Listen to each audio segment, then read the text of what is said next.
اعوذ باللہ من الشیطان الرجیم بسم اللہ الرحمن الرحیم السلام علیکم ورحمۃ اللہ۔ قرآن کریم میں سورہ قمر موجود ہے 27ویں پارے میں۔ اس سورہ مبارکہ کی بہت فضیلت آئی ہے اور اس کا عمل نہایت ہی آسان بھی ہے۔ سب سے پہلے اس کانسیپٹ کو آپ جان لیں جو سورہ قمر قرآن میں موجود ہے۔ قمر نام رکھنے کی وجہ کیا؟ اللہ تبارک و تعالیٰ نے قمر ہی کیوں نام رکھا؟ ایک بات یہاں پر جان لے، تفسیر میں باتیں موجود ہیں۔ عربی میں چاند کو قمر کہتے ہیں۔ اس سورت کی پہلی آیت میں چاند کے پھٹ جانے کا بیان کیا گیا ہے، اس مناسبت سے اس کا نام سورہ قمر رکھا گیا ہے۔ اب سورہ قمر کی بہت فضائل ملے گی، اس لیے کہ سورہ قمر نہایت ہی معتبر اور پاورفل سورہ مبارکہ ہے۔ اگر ایک دو میں اس کی فضائل آپ کے ساتھ رکھوں، پھر اگر عمل کا طریقہ بتاؤں تو یہ زیادہ بہتر ہوگا۔ پہلے فضائل بیان کرنا پھر طریقہ بیان کرنا، یہ سب سے بہتر طریقہ، افضل طریقہ مانا جاتا ہے۔ حضرت عبداللہ ابن عباس رضی اللہ تعالی عنہما سے روایت ہے کہ نبی پاک صلی اللہ تعالی علیہ وسلم نے ارشاد فرمایا، سورہ اقتربہ کی تلاوت کرنے والے کا چہرہ قیامت کے دن روشن ہوگا۔ اس سورت کو رات میں مبیضہ یعنی روشن کرنے والی پکارا جاتا ہے، کیونکہ یہ اپنی تلاوت کرنے والے کا چہرہ اس دن روشن کرے گی جس دن چہرے سیاہ ہو جائیں گے، اور یہ شعب الایمان کی حدیث نمبر 2495 ہے۔ اور سورہ قمر کے تعلق سے ایک اور روایت ملتی ہے، اور میں سمجھتا ہوں کہ یہ جو روایتیں آپ کے ساتھ بیان کیے جائیں، آپ اسے غور و فکر کے ساتھ سنیں اور سمجھیں اور اس پر عمل کرنے کی کوشش کریں۔ دوسری روایت یہ ہے کہ اور یہ حضرت اماں عائشہ صدیقہ رضی اللہ تعالی عنہا سے مروی ہے۔ پھر کیا ہی شان ہے، کیا ہی بات ہے۔ حضرت اماں عائشہ صدیقہ رضی اللہ تعالی عنہا سے مروی ہے کہ رسول کریم صلی اللہ تعالی علیہ وسلم نے ارشاد فرمایا، جس نے رات میں سورہ سجدہ، سورہ قمر اور سورہ ملک کی تلاوت کی تو یہ صورتیں شیطان اور شرک سے اس کی حفاظت کرے گی، اور قیامت کے دن اللہ تعالی سے درجات میں بلندی عطا کرے گا۔ کنز العمال کی حدیث نمبر 2410 جلد اول۔ اب یہ جو دو حدیث پاک میں آپ کے ساتھ پیش کیا ہوں، یہ بڑی معتبر حدیث پاک ہے۔ اب آپ خود اس بات کا اندازہ لگا لیں۔ سب سے پہلی بات کہ اس دنیا میں جو آپ کے لیے ضروری ہے اور جو ہمارے لیے ضروری ہے، یہ جو دو حدیث پاک ہے، ایک اماں عائشہ صدیقہ رضی اللہ تعالی عنہا سے اور یہ کنز العمال کی حدیث ہے۔ سب سے پہلی بات، کسی بھی انسان کی زندگی میں دو پوائنٹ اہم ہوتا ہے، یا وہ اپنے آپ کو بہتر سمجھنا محسوس کرنا چاہتا ہے یا اپنی جان کی حفاظت چاہتا ہے۔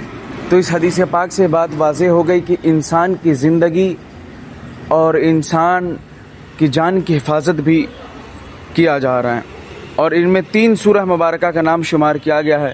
ان میں سورہ سجدہ بھی ہے، سورہ قمر بھی ہے، سورہ ملک بھی ہے۔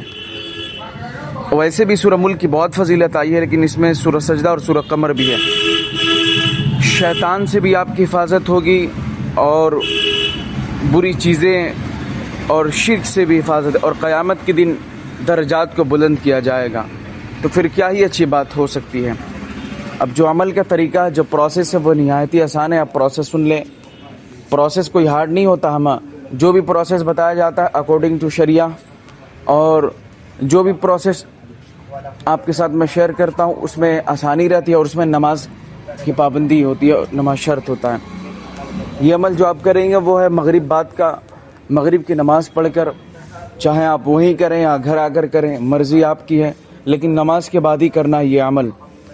جب بھی فارغ ہونے کے بعد آپ اپنی انگلیوں پر یا تسبیح پر، یا ڈیجیٹل جو تسبیح آ گئی ہے یا موبائل میں تسبیح، جس طریقے سے کمفرٹیبل آسانی ہو اسی طریقے سے بیٹھ جائیں لے کر، اور 101 مرتبہ درود پاک پڑھیں۔ درود پاک 101 مرتبہ پڑھ لیں، پھر اس کے بعد سورہ قمر کی تلاوت کریں۔ کم سے کم 3 بار تلاوت کریں، 3 بار کم سے کم۔ جب تلاوت کر لیں 3 مرتبہ کمپلیٹ ہو جائے تو پھر سے درود پاک پڑھیں، درود پاک پڑھنے کے بعد تب رب کی بارگاہ ہم دعا کریں. اور جب آپ دعا کریں تو دعا میں سب سے پہلے اعوذ باللہ بسم اللہ شریف کے بعد درود پاک پڑھ لیں. قرآن کی جو بھی آیت مبارکہ یاد ہو، چاہے وہ چھوٹی سورہ مبارکہ ہو یا ایک دو لائن ہی کہیں سے یاد ہو.